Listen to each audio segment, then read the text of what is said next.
नमस्कार दोस्तों, मैं आपका दोस्त हिमराज। कैसे हो आप? तो आज हम चलेंगे सद्दू में जो गुफा मंदिर है सिद्धेश्वर, वहाँ चलेंगे। तो हम ये पहुँचने वाले हैं सिद्धेश्वर के मुख्य द्वार पर। यहाँ से रास्ता नीचे को गया है सीधा गुफा की तरफ। नीचे की तरफ काफ़ी उतराई है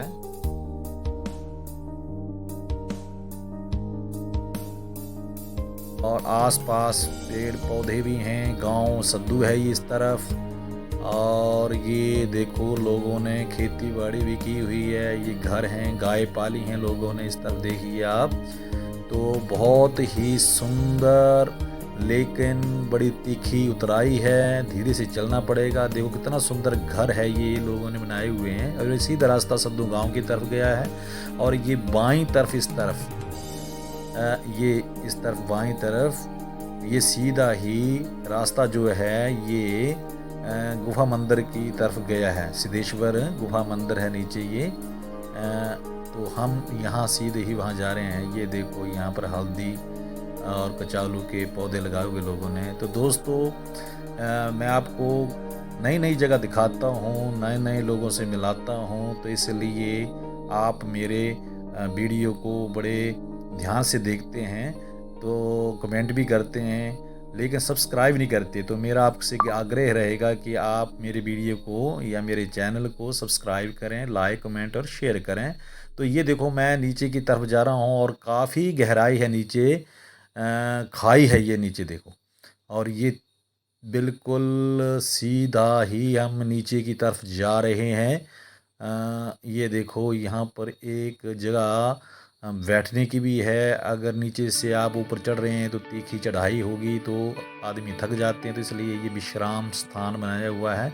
ये देखो आप, ये है।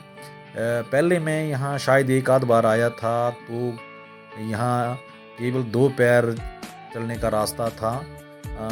और ये पगडंडी थी, तो बड़ा ही रिस्क होता था चलने में।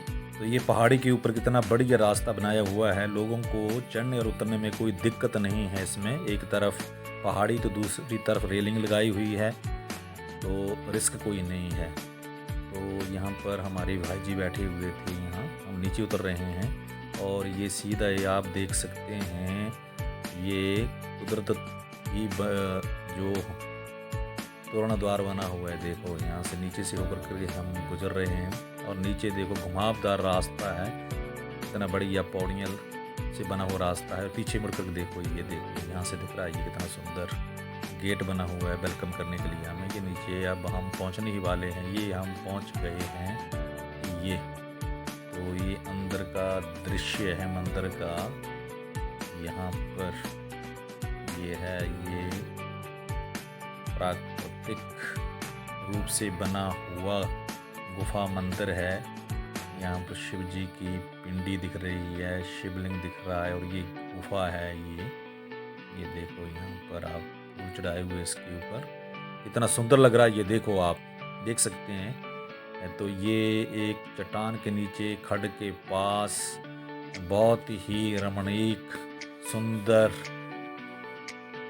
स्थान है ये।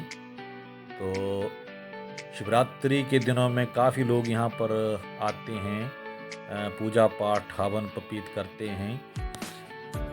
यहाँ पर ये देखो, ये गुफा है। ये यहाँ मैं दिखाता हूँ आपको अंदर की तरफ ये। और यहाँ से ये माना गया है कि बहुत सारे साधु आकर के यहाँ रहते थे। कईयों ने यहाँ पर तपस्या भी की है, कई कई सालों तक रहे हैं। और ये जो गुफा मैं आपको बता रहा हूँ, ये सीधे ही दूसरी तरफ एक खड्ड है। यहाँ से लगभग किलोमीटर की दूरी रही होगी। बीचों बीच ये सुरंग की तरह ये गुफा है, दूसरी तरफ भी निकलती है। तो वहाँ पर दूसरी तरफ भी एक बाबा लोग तपस्या करते थे, वहाँ पर रहते थे। इन लोगों ने ऐसा मुझे बताया है। ये देखो किस प्रकार बिजली का भी प्रबंध है। ये यहाँ पर ये देखो कितना सुंदर और बढ़िया कुदरत का करिश्मा है। यहाँ पर कहते हैं कि पहले यहाँ ऊपर से दूध की धाराएं टपकती थी। तो कुछ चमत्कारी घटनाएं भी हैं यहाँ पर लिखी हुई हैं कि किस प्रकार यहाँ पहाड़ी से मलबा गिरा और 2 भाई दब गए, घराट भी दब गया, लेकिन किस प्रकार बाद में वो जिंदा जीवित ही बचे थे। तो ऐसा कुछ लिखा हुआ है यहाँ पर। ये सारा अंदर का नज़ारा है। अब तो यहाँ दूध की धारा नहीं टपकती है, ना ही पानी टपकता है। ये पीपल का पेड़ है, ये खुला प्रांगण है और भक्त लोग यहाँ पर शिवरात्रि को जो मेला लगता है तो यहाँ पर पूजा पाठ करते हैं। ये हवन कुंड बना हुआ है ये नीचे, और इससे नीचे की तरफ जो है वो लंगर का भवन भी है। ये नीचे खड्ड है, इस तरफ ये हवन कुंड बना हुआ है। ये देखो, ये गुफा वो मैं बता रहा था घूम करके इस तरफ भी आती रही। यहाँ से सीधा ही वो दूसरी तरफ उत्तर में जो एक खड्ड बहती है वहाँ पर ये देखो लंगर भवन बना हुआ है। यहाँ पर लोग लंगर छकते हैं, भोजन करते हैं शिवरात्रि के दिनों में। तो अभी ये बिल्डिंग नई नई बनी है लगता, अभी तक इसकी फिनिशिंग नहीं हुई है, ओपन है सारा कुछ यहाँ। तो ये साथ में जो खड्ड है वो है, ये देखो कितनी बढ़िया है। ये देखो, अब हम वापस चलते हैं और ऊपर जो भाई जी बैठे हुए हैं उनसे बातचीत करते हैं कि इस गुफा का क्या महत्व है।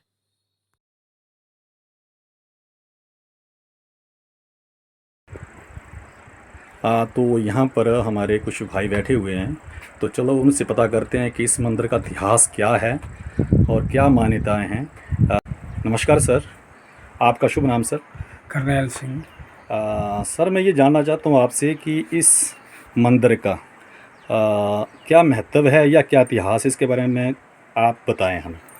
ये वैसे तो किसी ने इस मंदिर का निर्माण नहीं किया हुआ है, एक कुदरती मंदिर है जी, और हाँ प्राकृतिक है। हजारों साल की इसकी स्टोरी है इसकी।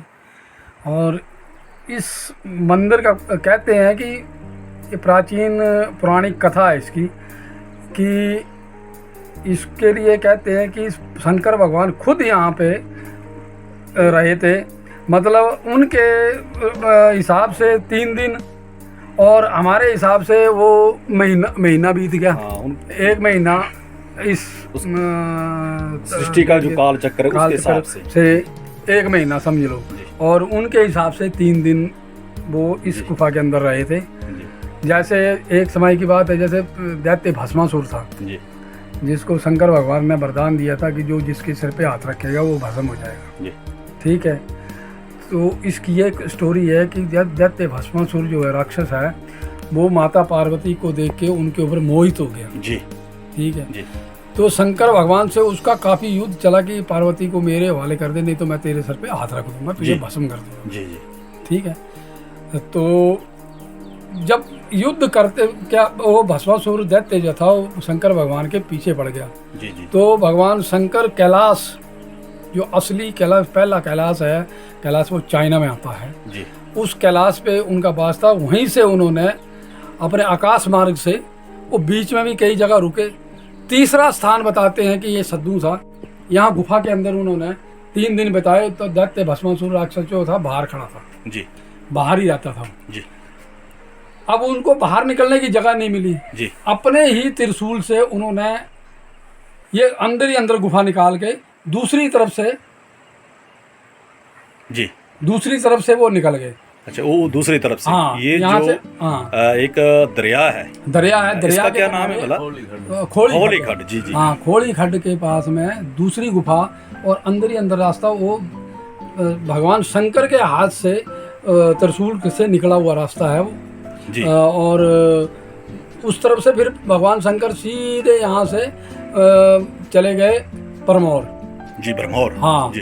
परमौर में कुछ 1-2 दिन कुछ दिन परमौर रहे। उसके बाद में वो चले गए 84 जी, शिव 84 में चले गए। शिव 84 में बताते हैं कि दैत्य भस्मासुर का भगवान विष्णु ने मोहिनी अवतार धारण करके उसका वहाँ पे उन्होंने संहार किया, वध किया। उसके बाद शंकर भगवान मणिमहेश चले गए जी। तो मणिमहेश की और इसकी स्टोरी जो है, कहानी जो है, वो भगवान शंकर के हाथों से खुद की है। हाँ, उनकी खुद के, किसी ने इसका कोई निर्माण नहीं किया है। ये प्राकृतिक है, प्राकृतिक है। कथा है पौराणिक कि कहने का मतलब यह है कि चंबे का राजा एक समय आता था तो साल में 2 बार यहाँ पूजा करने के लिए सवेरे आता। अच्छा। आज भी इस गुफा के अंदर जो हमारा ये नाला जो है, इस नाले से इस बार जो भगवान का जो वो स्थान है जितना, उसके अंदर आज भी कोई साधु बाबा जोगी, रात को कोई आदमी यहाँ निवास नहीं कर सकता है। किसी को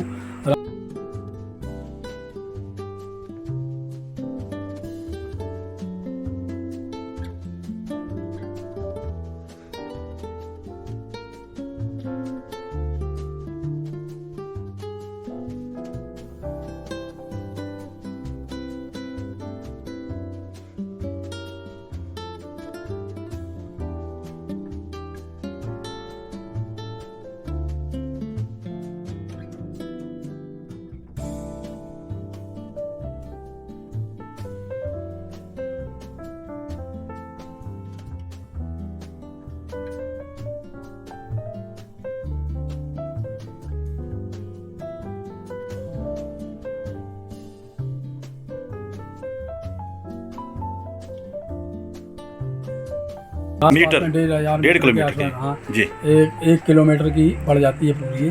जी जी जी 1 किलोमीटर के अंदर अंदर। मतलब आपका कहना ये है कि इस मंदिर की जो मान्यता है ये काफी समय पहले की है, राजा महाराजाओं के समय से पहले है, पौराणिक है, भस्मासुर के टाइम, और तब से लोग जो हैं यहाँ पर अपनी आस्था बनाए हुए हैं। ये सतयुग से पहले की, सतयुग से पहले की है।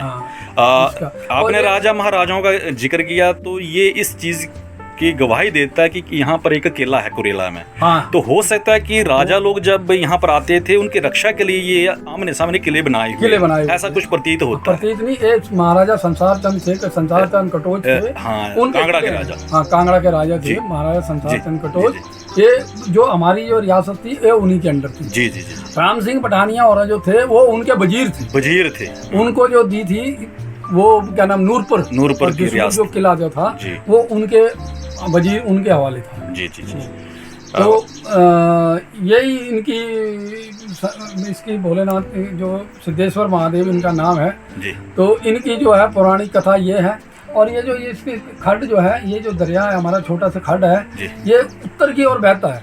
कोई भी आज दिन तक कोई भी खड्ड दरिया जो है आपको उत्तर बहनी नहीं मिलेगी। हाँ, ये जो नीचे बह रही है खड्ड मिलेगी आपको, ये उत्तर के ऊपर, उत्तर की तरफ सारा साल उल्ट दिशा में, और उल्ट दिशा में बहती है। और ये 12 महीने यहाँ पानी है, ऊपर ये सूख जाती है, लेकिन यहाँ पे जो है सारा वर्ष पानी रहता है। यहाँ पानी 12 महीने का पानी है, पूरा साल पानी रहता है जी। और इसकी बताते हैं कि यहाँ पे भगवान भोलेनाथ की इस मंदिर के हिसाब से कई लोगों की मान्यताएं पूरी हुई हैं। जैसे हमारे यहाँ गांव में एक ऐसा हादसा हुआ था जिसके बारे में आपको हम बताते हैं कि यहाँ पे 1-2 भाई इकट्ठे थे जो घराट के जो दब गए थे। तो उनमें से दोनों जीवित निकले थे। वो तीसरे दिन लोगों ने ही निकाले थे, इन्हीं की कृपा से वो तीसरे दिन जीवित। 3 दिन तक यहाँ पर पूजा पाठ होता रहा, प्रार्थना होती रही, और तीसरे दिन वो सुरक्षित बाहर निकल आए थे। और एक तो खत्म हो गया, दूसरा अभी काफ़ी साल 80-90-95 साल की उम्र जीने के बाद में वो ख़त्म हुए हैं। जी जी। तो उनके नाम से भी कुछ बना। बाकी इसका जो ये निर्माण है, विकास जो हुआ है, ये पूरी पब्लिक के सहयोग से स्थान पर पट्टिका लगी हुई हैं, उनके जो दानी सज्जन उनके नाम लिखे हुए हैं। हमारे गांव का भी सहयोग है ज़्यादा। बाकी बाहर के गांव का ही नहीं, बाकी बाहर कांगड़ा डिस्ट्रिक्ट से जो भी बाहर के लोगों का भी बहुत बड़ा सहयोग है यहाँ पे इस मंदिर को उठाने के लिए। जो हमारी जो मंदिर कमेटी है, जो सबसे बड़ी बात यह है कि हमारी मंदिर कमेटी में सारे एक्स सर्विसमैन हैं, आर्मी के रिटायर हैं, अच्छे पढ़े लिखे हैं, कोई इलेक्ट्रिसिटी बोर्ड से रिटायर हैं। उनका बड़ा योगदान है, उन्होंने बहुत सहयोग करा, उन्होंने काफ़ी मेहनत करी है इसको सद्दू गांव के अलावा भी दूसरे गांव के लोग जैसे शाहपर डोब या यहाँ पर कांगड़ा धर्मशाला यहाँ से भी लोग यहाँ पर आते हैं अपनी मनोकामनाएं लेकर के और उनकी जो मनोकामनाएं वो पूरी भी होती हैं। तो वर्ष भर यहाँ पर कोई लोगों का आना जाना तो रहता ही है।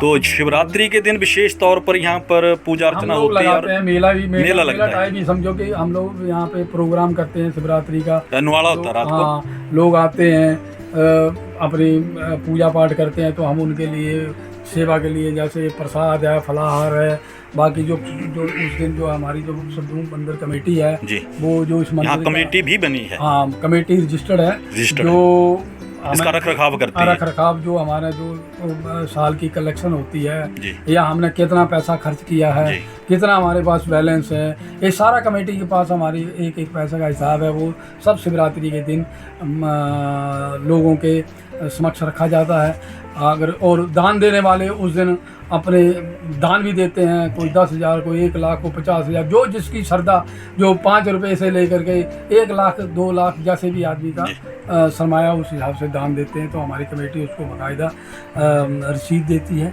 और पूरा उनके पैसे का, और कोई भी आदमी कभी भी हमारे इस मंदिर के पैसे का हिसाब देख सकता है, पूछ सकता है, ऑडिट करा सकता है, पूरा ईमानदारी से काम चलता है। ये थे भाई जी, इन्होंने बहुत सुंदर शब्दों में हमें सिद्धेश्वर महादेव के बारे में बताया, इसका इतिहास, और इनका बहुत बहुत धन्यवाद।